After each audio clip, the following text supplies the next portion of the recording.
Aming Panginoong Hesukristo, ipinagkakatiwala namin sa iyo ang lahat ng aming mga daing, ang aming mga gawain sa araw na ito, lahat ng aming tuwa, galak, pati na rin ang aming kalungkutan at pagsisikap sa maghapon.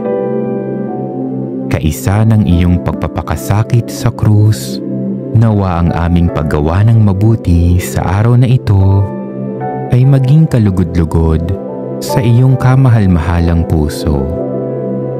Sa iyong awa, itulot mo nawa ang kaligtasan ng aming kaluluwa.